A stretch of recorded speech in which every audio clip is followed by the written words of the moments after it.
Hi, I'm Adam, This is Kevin. and we are Tech Guys Who Invest. This is the place for business people and investors to learn all about investing.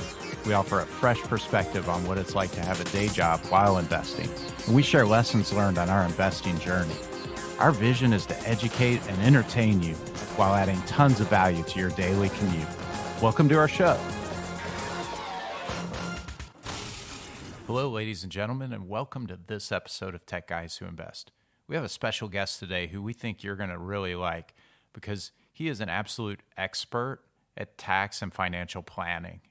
We get a chance to ask him some questions that we think you might want to know the answers to from a professional at the top of his game in tax and financial planning. So we're excited to have Bernard Reese on the show. Bernard Reese empowers individuals to optimize their finances using proactive and innovative strategies. He provides an integrated approach to tax and financial planning for real estate pros, focusing on their unique profiles and opportunities. Bernard is the founder of 401kcheckbook.com, which gives investors direct control of their tax-sheltered funds for real estate equity and debt opportunities using checkbook control IRAs, QRPs, solo 401ks, and checkbook life insurance. He's also the founder of agentfinancial.com, which provides tax, entity, and financial services to real estate professionals, including 1031 and 453 advisory services for real estate agents, real estate investors, and mortgage brokers. Prior to founding Resure, Bernard served as director of Cometrics Partners, managing an array of engagements involving financial consulting and due diligence. Bernard advised owners of closely held middle market companies on advanced tax mitigation strategies. Hey, everybody. We're so excited to have Bernard Reese on the Tech Guys Who Invest podcast. Bernard, welcome to the show. Kevin, Adam, thanks so much for having me. I've been looking forward to this. And I got to say something unique. I often get asked, why do you have the Golden Gate Bridge in the background? And there are a couple good reasons. I use it all the time. But now that we're with Tech Guys so close to Silicon Valley, I actually feel really at home with the Golden Gate Bridge. Nice. Awesome. Well, that's fantastic. Yeah. Now, the first question we want to ask you is, what is a checkbook 401k? Okay. Let's dive in. A couple of moving parts here. So when we say 401k, that's a term that everybody is familiar with, just about everybody. You've got a job, it probably came with a 401k. Right. So a 401k is a 401k, got lots of complex rules.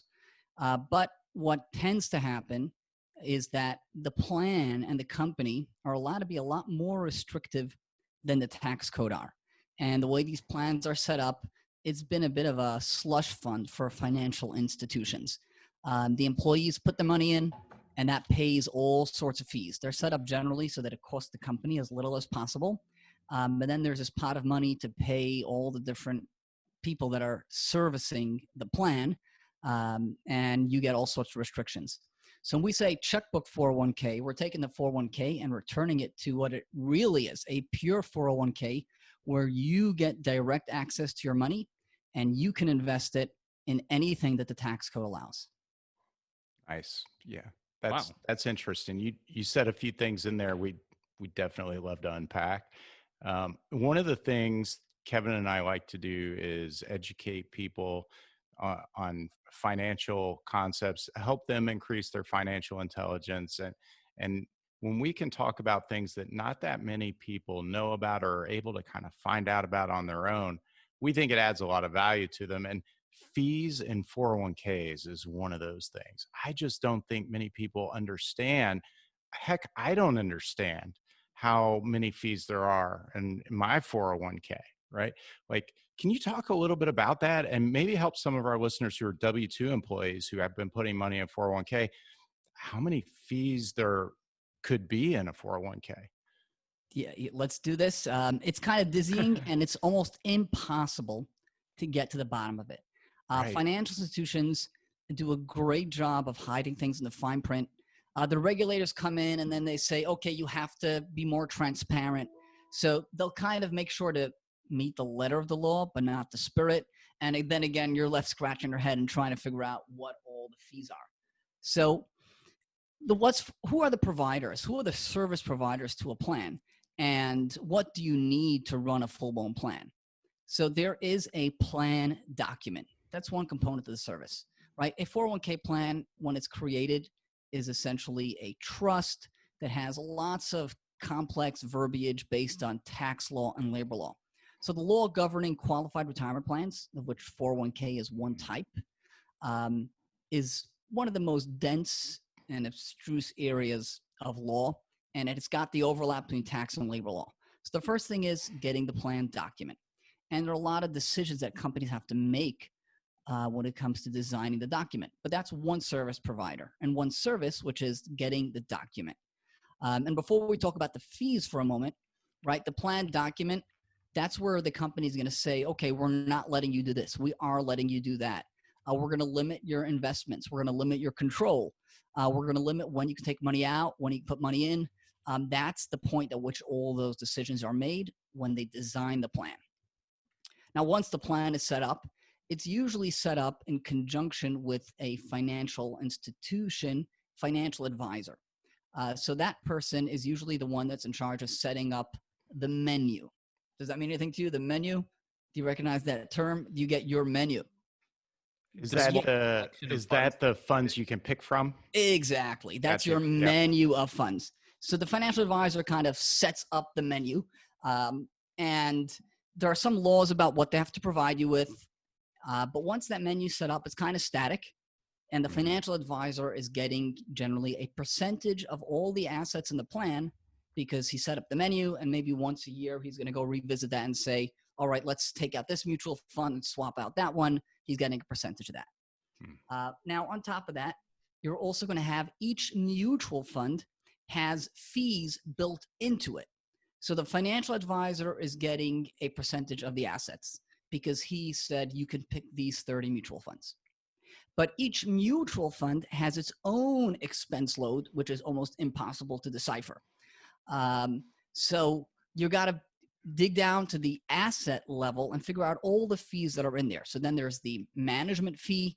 There could be 12B1 fees. There can be commissions. 12B1 fees are fees that get kicked back to other financial institutions. So far we've got the document provider. We've got the financial advisor. We've got the actual fund expenses.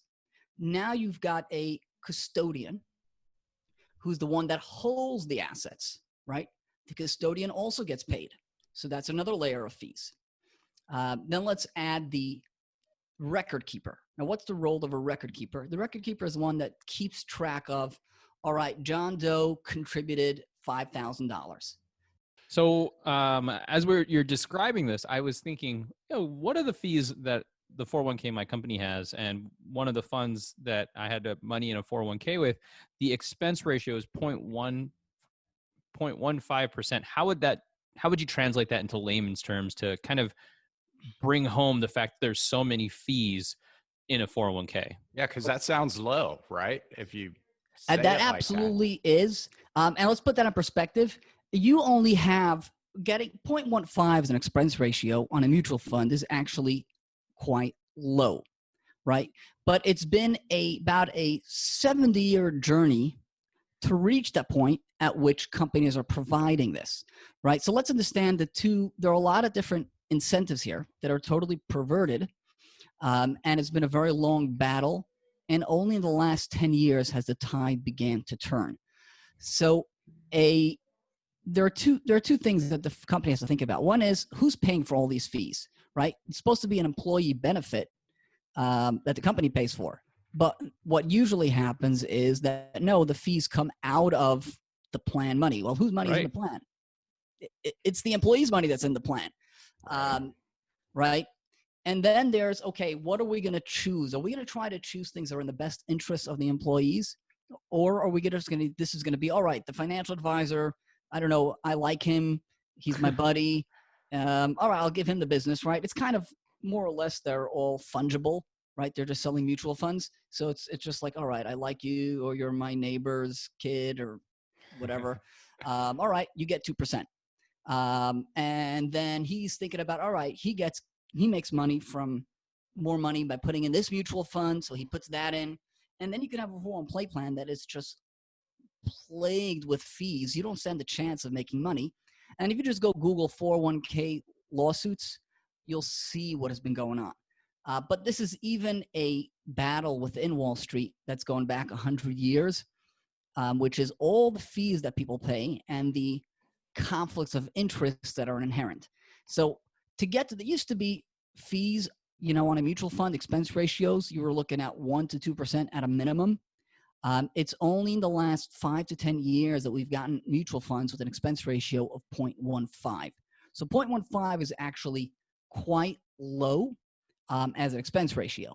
Now, at the same time, to put that in perspective, you've got to think that for every dollar that you've got in there, you're paying a percentage of that to somebody, right? And then if you stack all these different fees on top, you're looking at 3 to 4% of your money is getting paid. Well, how much do you actually make in the market? On average, they say 7%, 7 to 10. So let's say, all right. So when people say, oh, 4%, that's not a lot, right? Because 4% of 100% doesn't sound like a whole lot. Right. But when you realize that 4% represents 50% of your profit, wow. Right? That's another way of looking at it. You give it away and think about the opportunity cost, the compounding over 50 years of paying all those fees, right?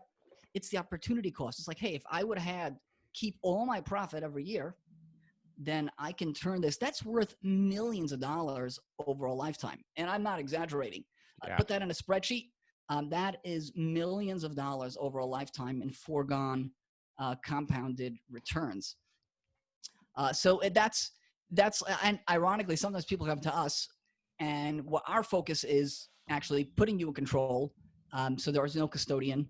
There is none of these fees go away. We don't sell mutual funds. It's like, hey, you get the money in a bank account or in a brokerage account that you directly control, or both. You can have all of them. So you're not paying all these fees. And someone's like, oh, but why am I paying? Why am you paying anything? My 401k was free till now. And I'm like, 1 second. If you move $500,000 into an account that we set up for you, and let's calculate what you were paying in that $500,000, you just saved 20 grand just by all those hidden fees going away. So the cost of having a 401k that is loaded with fees that you can't see, it really has an incredible negative impact on your net wealth. And you can't look at it on a year by year basis. You've got to look at it over time. All right, yeah, 1% this year, not so much. But what about the compounding of that? It is absolutely huge. Okay, so if someone does move the money into an account you set up with them, they can buy things other than just stocks and ETFs and bonds and things like that, right? Oh, yeah, absolutely. And I like to emphasize, I'm not against ETFs and stocks and bonds, but I am against having people blinded. And the tragedy of it is that people don't know, right? If you know that somebody's got you shackled, all right, you can try to figure out how to get out. But the painful part of this is that most people don't even realize, right? They're so blinded that they don't know that they're blinded, so that you don't have a prayer. So yes, you can, of course, do ETFs, and that's cool. Choose that. That's for you. Do it. But many people, were they to be exposed and know about the other opportunities, that's what they would embrace. And we want people to know that you can do that. If you want to invest in real estate, cryptocurrency, tax liens, you want to do hard money loans, notes, any of these stuff, precious metals, you can do that. The tax code in itself has almost no limitations. When I ask people, like, what do you think the tax code says about what IRAs, 401ks, and QRPs can be invested in? And like, does the tax code say you can invest?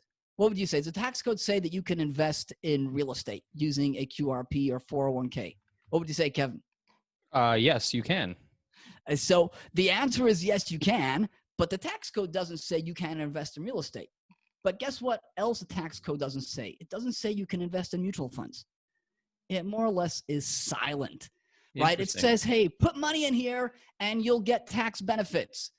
Use this type of account and you'll get tax benefits, and you can invest it. You don't have to pay taxes on that. It doesn't say anything about investing. It just says more or less no collectibles. That's the extent of it. Don't buy rugs. Don't buy antiques. Don't buy fine wines and art. There are a lot of rules governing, I guess, precious metals, and some rules regarding life insurance, but it doesn't say anything about what you can invest in. It just has like a very, very short list of what you can't invest in. Everything else is equal in the eyes of the tax code, and ETF and real estate are just as legal. Interesting. Well, thank you for sharing that. And one thing that we want to understand, and I'm sure our listeners do too, if they're listening to this and they say, wow, I feel like I should have a checkbook 401k, how do you know if you qualify for it? Okay, that's a very, very loaded question. So there are many different types of retirement accounts that the tax code creates. And every single one has its place based on the investor's tax profile. Very broadly speaking, there are two groups of plans. There are qualified retirement plans, which industry professionals were just referred to as shorthand as qualified plans or QRPs. That's one group of plans. Then there's another group of plans that we all know as IRAs. IRA stands for Individual Retirement Arrangement. Within each of these, there are multiple types of plans.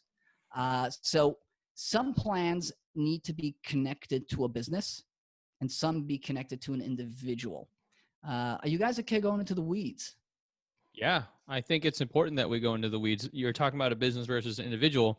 And I guess to expand upon where I'm coming from, if you are a W-2 employee and you're learning about 401ks and you're like, wow, I basically have no control with my money, but the 401k is provided for your employer and they want to transition to investing in real estate, would they still be able to do so, being provided a W-2 401k type of thing? That's where I'm coming from with that.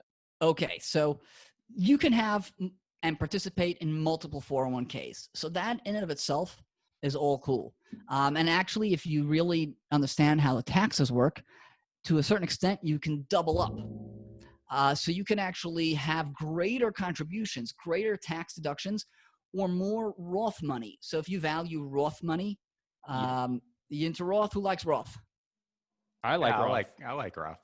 Okay, right. If you want to create $60,000 of Roth, right? With our plans, the way we set them up, you can do that. With your employer plan, it's not that nobody knows how to do it, but they're just not going to give you that. It makes it too complex for them, and they don't want to. Right? They're looking to keep it as simple as possible. So you can double up on some of these things if you have a plan with your employer and a plan with us. But what we're going to be looking to figure out when we work with somebody is we'll be setting them up with some type of qualified retirement plan or some type of IRA. So qualified retirement plans include 401k plans, defined benefit plans, cash balance plans. So QRP is just kind of a term that includes a whole group of plans that are governed by labor law. And then IRA is a group of account types that fall into a different section of the tax code. So some of these need to be tied to a business. So if you work for somebody else's business, W-2, you can still have your own business. And then you can use the type of plans that a business can have. And if you don't have your own business, you may be able to create one, or you may be able to, use a type of account that doesn't require the business. So what type of plan any individual is going to work for is kind of on a, requires analysis. Sure. On a case-by-case basis. I cannot say enough. There is no one size fits all. If anybody is telling you that this is the plan that everybody should have, there's a conflict of interest there. And so it's really case by case. And you can have the 401k your employer, and you can have another 401k, provided you meet the guidelines, which we discuss with our clients, for them to have their own 401k. Bernard, can you talk to us a little bit about the biggest tax pitfalls you see people make? Okay, there are so many different areas, and I guess we'll focus on retirement accounts. Yeah, right. Focused around retirement accounts, investing in, perhaps investing in real estate through retirement accounts, anything in that area. Yes. So the one fundamental mistake is when people make in decisions that are not well educated. So the premise that I've got is every decision can be a correct decision so long as it was made intelligently and with the full deck of information. So there's very few things that are a bad decision, but there are great decisions and poor decisions if you didn't make it wisely, right? So you can get into an investment understanding the risk return. If it turns out that you get that incredible IRR, amazing, right? And if you end up losing some money on the deal, that's not amazing, but it doesn't mean it's a bad choice.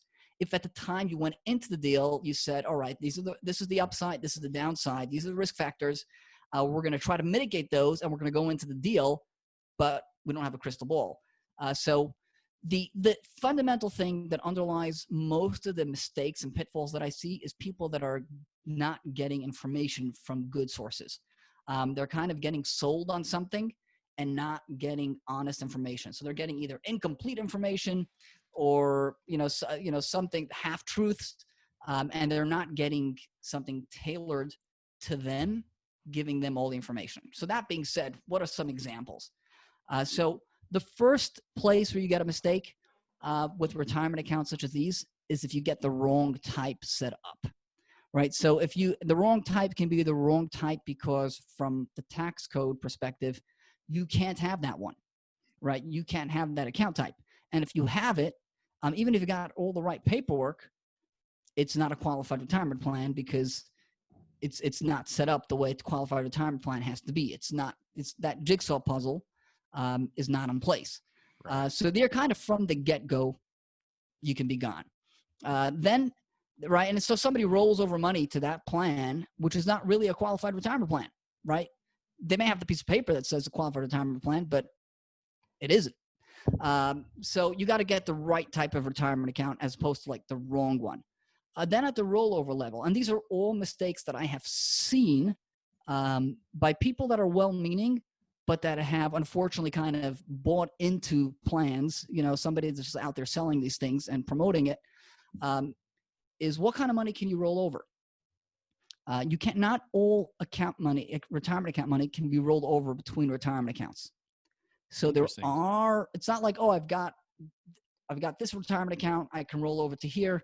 There are some, good rules of thumb, and then sometimes it gets really complex, what kind of rollovers you can do.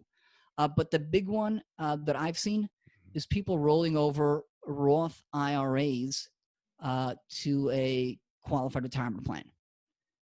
That's a no-no. And I've actually even seen, it's no longer there. It's since been taken down. But on a provider's website, yes, roll over your Roth IRA to your Roth qualified retirement plan. I'm like, no, you can't do that. But that's right there. That's a taxable event if and when it gets picked up. Then the other set of mistakes happened.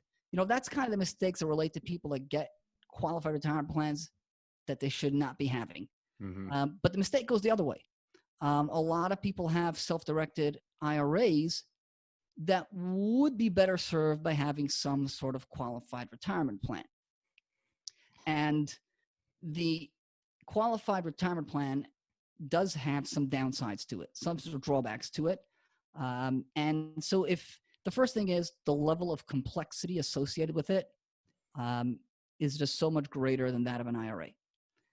And what I always try to tell people is make things as simple as possible, but no simpler. And that's not my wisdom.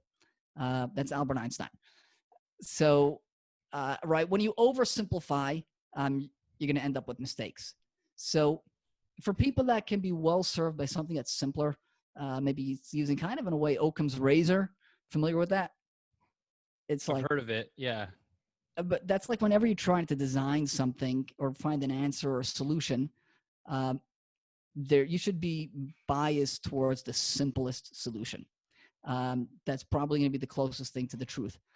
So not everybody. So having a qualified retirement plan has additional complexity, which if you don't benefit from all the pros of a 401k or QRP, why get it? You know, you're just getting additional complexity and additional uh, potential for getting tripped up that you can do without. Right. So the so the however, one area where really can make a difference is with regard to UDFI. Are you guys familiar with UDFI? Yes. But For listeners who aren't familiar with it, can you kind of just briefly explain what it Yes. is? Absolutely.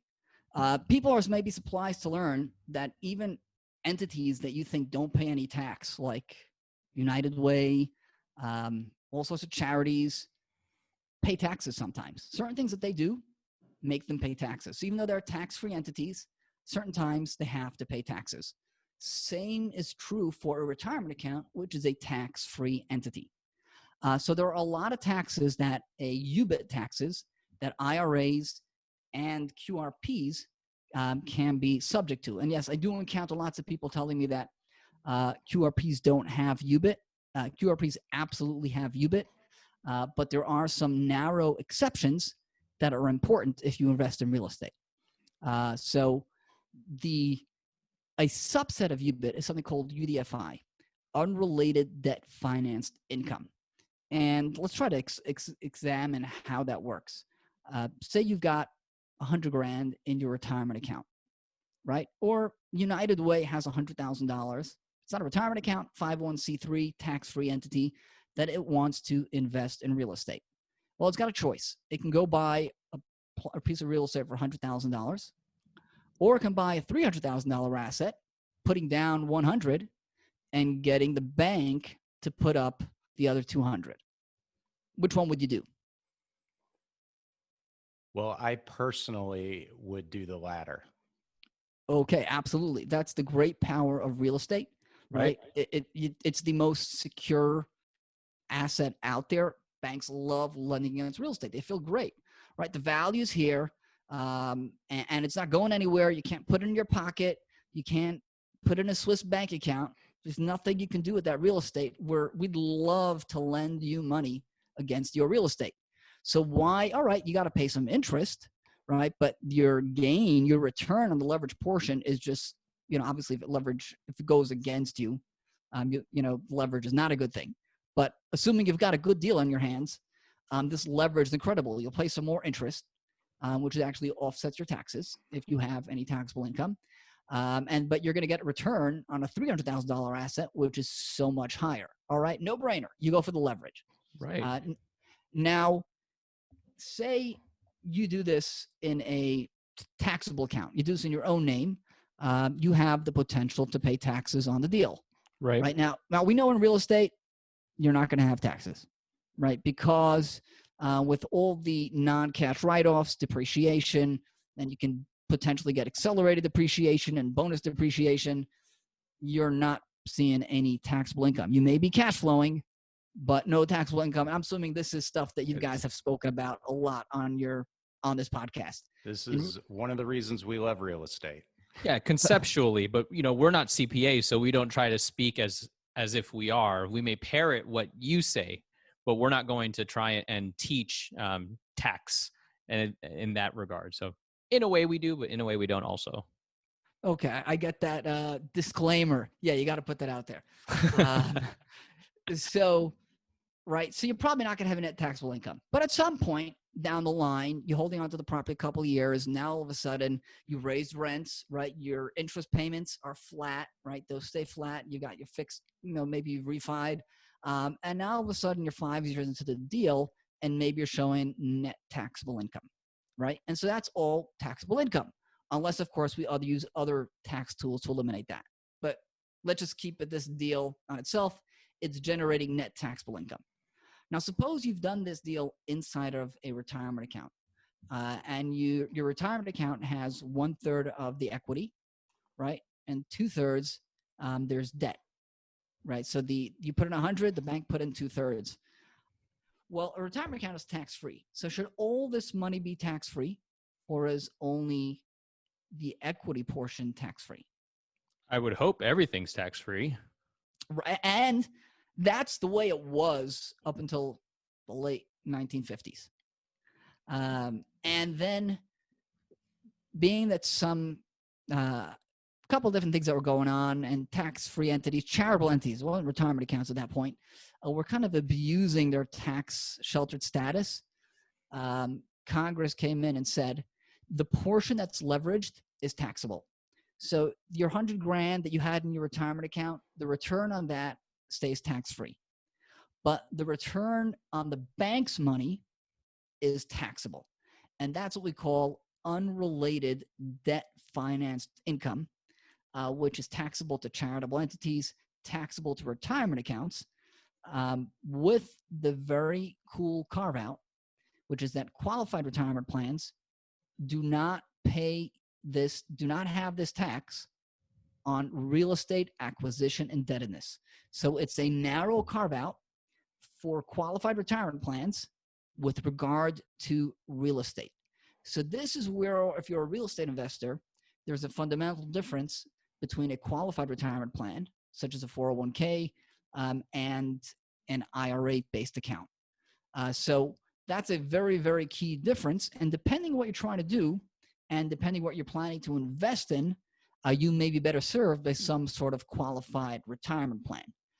That being said, of course, if your money is in a Roth IRA, you cannot be well served by a qualified retirement plan, because the moment you try to do that rollover, you just made all that money taxable.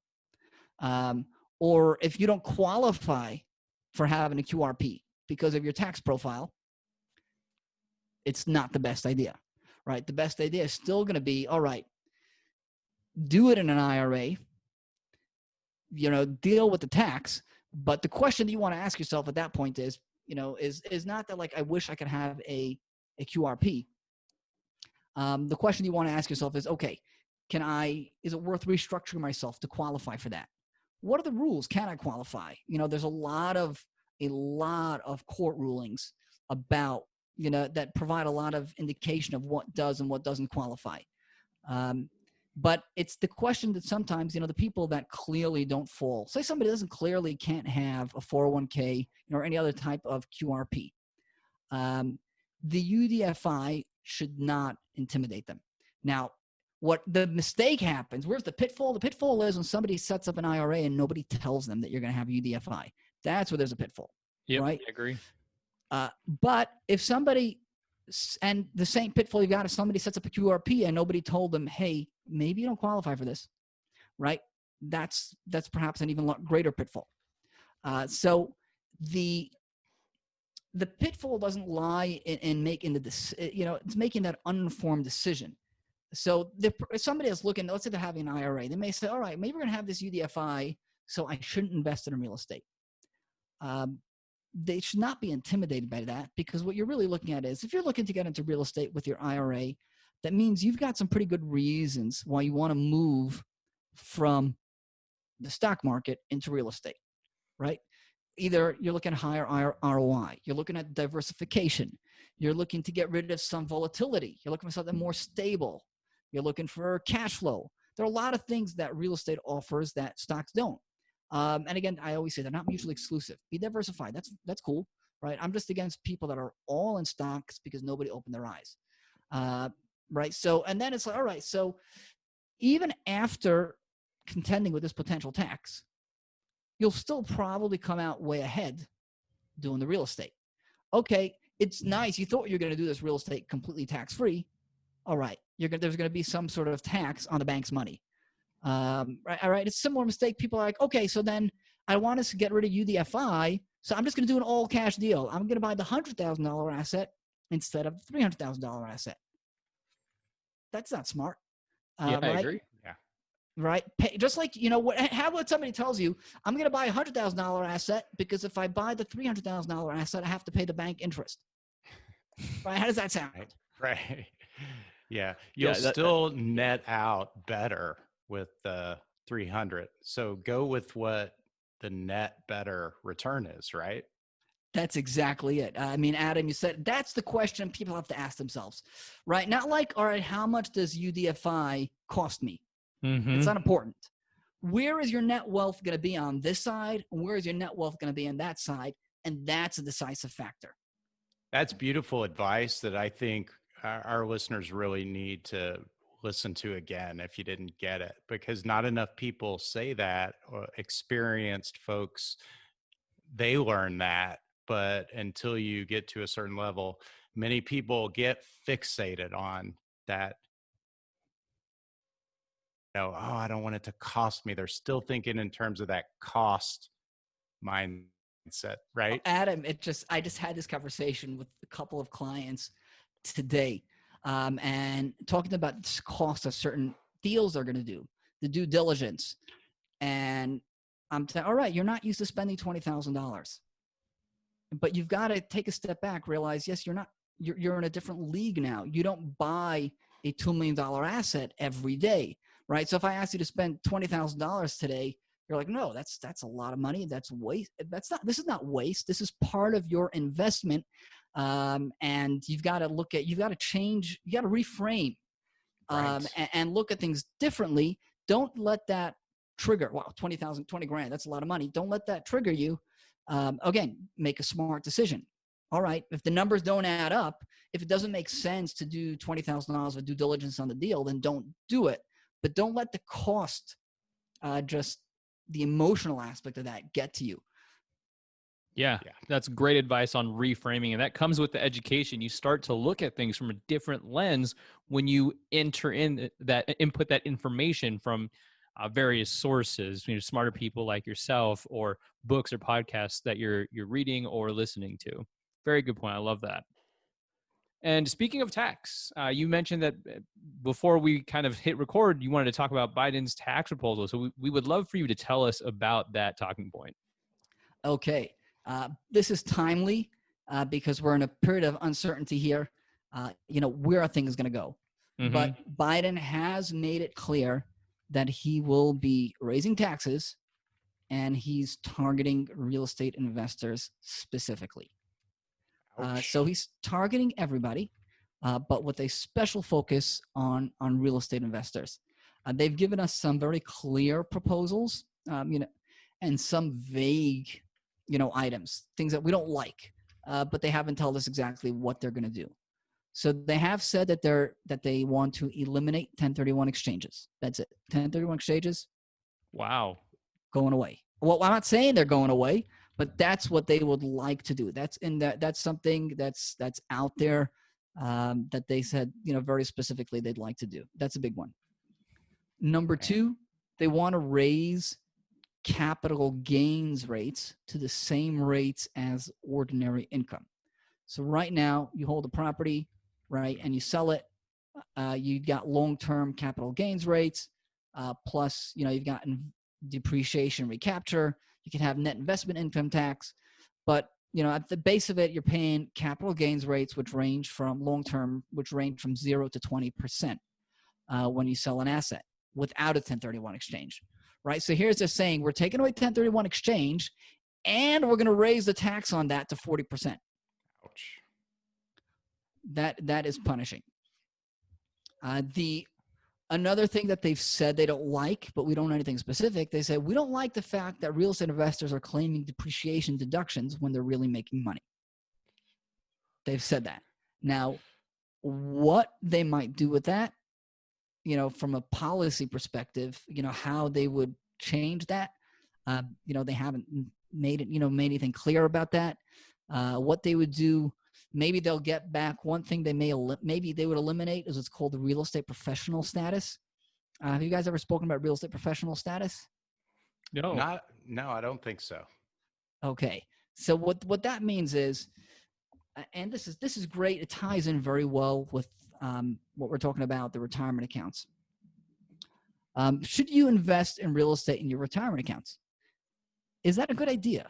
All right, we know it's legal. We know we can do it. We know there's a right way to do it, a wrong way to do it, and the optimal way to do it. But maybe there are reasons that we shouldn't do it. And one thing that we see out there is people say is, I'm going to lose my real estate losses. I'm going to lose my losses. And for most people, that's really not true. Not that it's even should be a factor. Again, they're asking the wrong question, because the right question is always, okay, you've got $300,000 in your retirement account. Is that best invested in mutual funds or in real estate? Everything else is immaterial. Okay, if you owned it in your own name, would you get some deductions from it? Okay, if you invest your retirement account in mutual funds, you're still not getting real estate deductions on your tax return. So it's just a total red herring. It's the wrong question. Again, the question is, all right, got money in the retirement account. How's that best deployed? But to go back to, that point, does it have validity to it? For most people, especially if you've got a W-2 job, if you have a real estate asset that has a loss, what you end up with is a suspended passive loss. You cannot use that loss to offset your W-2 income, because that is a passive loss, and passive losses cannot offset active income. So if at your job you're making $200,000 and you have $200,000 of real estate losses, you're still paying taxes on $200,000. Even though you've got 200 and they should net out, they don't net out. One's passive, one's active. They don't net out, and you're still paying taxes on $200,000. So that is what's called the passive loss limitations. Congress got in. They said, hey, we don't want people investing in real estate just to create losses. And so they put that in there. The real estate industry got really upset, and they said, all right, we understand you don't want tech guys, sorry, and doctors to be kind of investing passively and using that just as a tax shelter.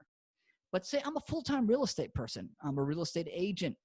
Real estate's my life, right? That's what I do. I should be able to use that kind of one big business and use losses for my rentals to offset my active income. And so if you meet the guidelines of real estate professional for tax purposes, it's got nothing to do with having a realtor, a real estate agent license. It's a tax concept. Then you can take those losses, those real estate losses from your multifamily or your duplex, and you can use it to offset the income that you've got that is active income. It's kind of all treated as active, and you can offset your W-2 theoretically. But most people that have a full-time W-2 cannot be real estate professionals for tax purposes.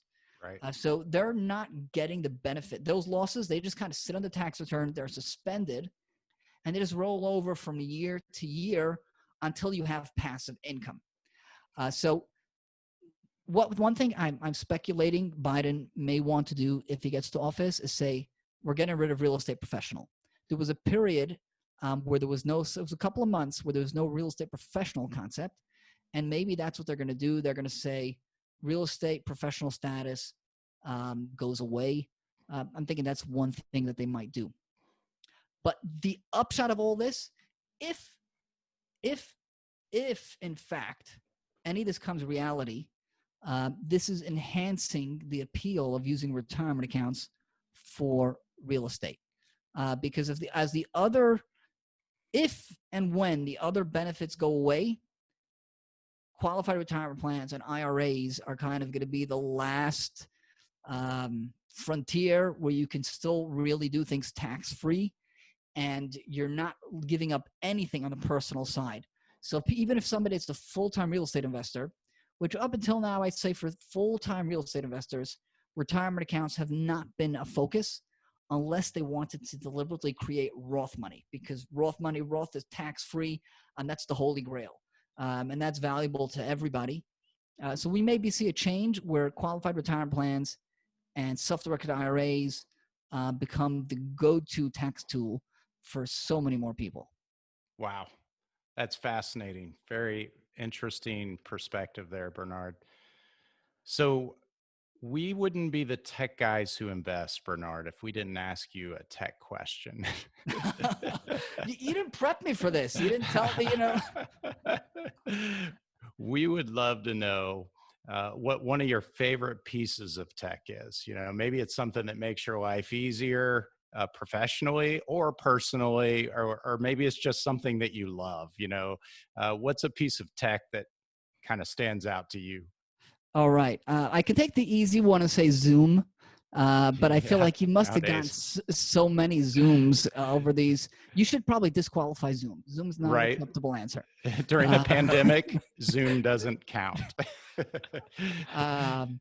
So the next tech tool I think would be CRM tools. And there's one in particular that I like called Visita.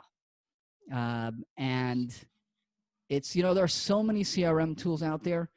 And if you want to have something that's hyper focused on a certain things, then you're looking at a certain tool.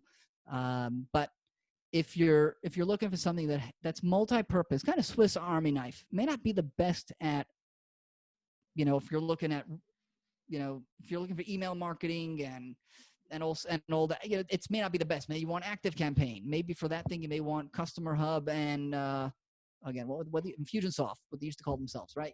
Mhm. But if you want something that's versatile, I think that's an awesome tool. The last question we want to ask you is, you talked about a lot of stuff, and Adam and I always advocate that you should have the right team members. How would somebody go about finding you if they wanted to add you on their team? So what I tell people is, we can give them like URLs and email addresses. Obviously, we can say resureFinancial.com, but sometimes just Google Bernard Reese. You will find incredible amount of information, and it will lead to me. You can find me on LinkedIn. And so all this, Google Resure LLC, Resure Financial, Bernard Reese. I've been pretty good about putting out info, and I do my utmost to make it substantive. So if you kind of find stuff out there and you're looking for information that's not salesy, it's not gimmicky, we're targeting your brain, not your emotions, you're going to find lots of good stuff. Awesome. Well, That's thank you awesome. so much for your time, for all that knowledge, Bernard. We really appreciate this, and maybe we'll bring you back on if, pending what happens at the 2020 election, to talk more about the tax plans and how it affects people. Yeah, be glad to. This is a cool topic, and now is the window of opportunity. I actually set up a poll on LinkedIn to try. Are you guys active on LinkedIn? Yeah. Yeah. Oh, I can share this with you to try to get a feel for a couple of things. Feel for what's really going on with the election here, right? Can you trust the polls? Not trust the polls? And what some people are saying is you can't trust the polls because you've got lots of hidden, closet Trump supporters. I don't know if that's true or that isn't true. The Trump supporters that I know are pretty vocal about it, and the ones that are anti-Trump are pretty vocal about it. At least the ones that I know. But you can tell a pollster whatever you like, but actions, you can't. You got to choose what you do. So with that's kind of the real indication of what the sentiment is. So I've put up this LinkedIn poll for investors. If you're a real estate investor, what are you doing now? Because if Biden is coming into office and you think we're going to have a Congress controlled by the Democrats, you may want to sell your property now and cash out, do your 1031 while you still can. But if you think we're going to have another 4 years of Trump, and that means, come November, real estate's getting a bump, then you hold on. So I'm trying to get a feel for what people are really doing and really feeling. And I'd love to share that with you and get you guys to vote on it. Yeah, absolutely. Share it, and we'll put it in the show notes with the other information you spoke about so others can find it as well. Okay, awesome. Yeah. Well, thank Thanks, you so Bernard. much. Thanks for having me. I've loved this. That's it for this episode of Tech Guys Who Invest. This is Adam. This is Kevin. Thank you so much for listening to this week's episode. Be sure to subscribe to the podcast for the latest episode updates and to receive additional investor insights to help you invest wisely and safely. You can join the TGWI Insiders community at tgwipodcast.com/subscribe. Lastly, we would love to connect with you. The best way to reach us is by sending us an email at techguyswhoinvest@gmail.com. Thanks, everybody.